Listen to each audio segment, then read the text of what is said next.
14 na kabanata. Huwag magulumihanan ang inyong puso, magsisampalataya kayo sa Diyos, magsisampalataya naman kayo sa akin.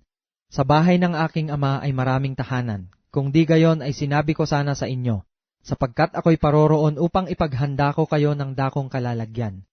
At kung ako'y pumaroon at kayo'y maipaghanda ng kalalagyan, ay muling paririto ako at kayo'y tatanggapin ko sa aking sarili, upang kung saan ako naroroon, kayo naman ay dumuon. At kung saan ako paroroon ay nalalaman ninyo ang daan. Sinabi sa kanya ni Tomas, Panginoon, hindi namin nalalaman kung saan ka paroroon, paano ngang malalaman namin ang daan?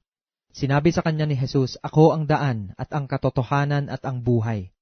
Sino man ay di makaparoroon sa Ama, kundi sa pamamagitan ko. Kung ako'y nangakilala ninyo, ay mangakikilala ninyo ang aking Ama. Buhat ngayon siya'y inyong mangakikilala at siya'y inyong nakita.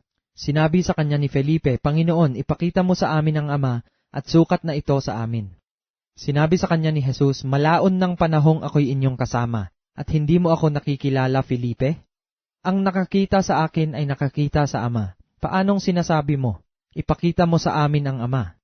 Hindi ka baga nananampalataya na ako'y nasa Ama, at ang Ama ay nasa akin? Ang mga salitang aking sinasabi sa inyo'y hindi ko sinasalita sa aking sarili, kundi ang Ama na tumatahan sa akin ay gumagawa ng kanyang mga gawa.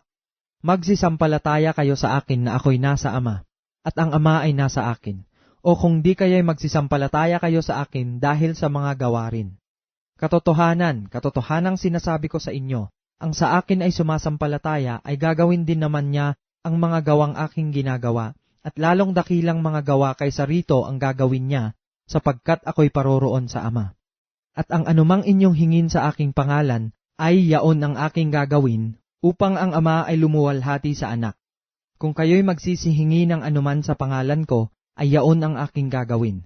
Kung ako'y inyong iniibig at tutuparin ninyo ang aking mga utos, at ako'y dadalangin sa Ama at kayo'y bibigyan niya ng ibang mang-aaliw, upang siyang sumainyo magpakailanman, sa makatwid bagay ang Espiritu ng katotohanan, na hindi matatanggap ng sanglibutan, sapagkat hindi nito siya nakikita, ni nakikilala man siya.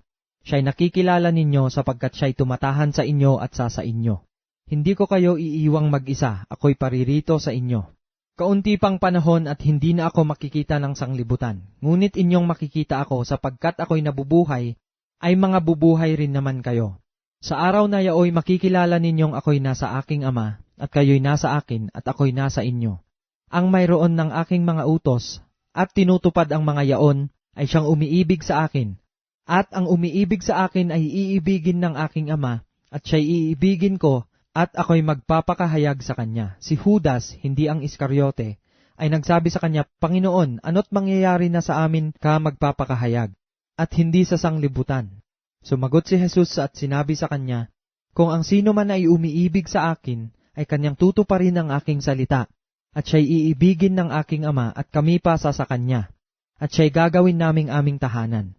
Ang hindi umibig sa akin ay hindi tumutupad ng aking mga salita, at ang salitang inyong narinig ay hindi akin, kundi sa Amang nagsugo sa akin. Ang mga bagay na ito'y sinalita ko sa inyo samantalang ako'y tumatahang kasama pa ninyo.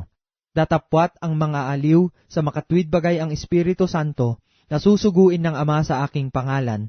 Siya ang magtuturo sa inyo ng lahat ng mga bagay at magpapaalaala ng lahat na sa inyo'y aking sinabi. Ang kapayapaan ay iniiwan ko sa inyo, ang aking kapayapaan ay ibinibigay ko sa inyo. Hindi gaya ng ibinibigay ng sanglibutan, ang ibinibigay ko sa inyo. Huwag magulumihanan ang inyong puso, ni matakot man. Narinig ninyo kung paanong sinabi ko sa inyo, papanaw ako at paririto ako sa inyo. Kung ako'y inyong iniibig, kayo'y mga gagalak dahil sa ako'y pasa sa Ama, sapagkat ang Ama ay lalong dakila kaysa akin. At ngayon ay sinabi ko sa inyo bago mangyari, upang kung ito'y mangyari, ay magsisampalataya kayo.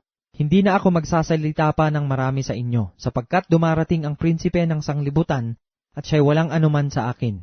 Datapwat upang maalaman ng sanglibutan na ako'y umiibig sa Ama, at ayon sa kautosang ibinigay sa akin ng Ama, ay gayon din ang aking ginagawa. Magsitindig kayo at magsialis tayo rito.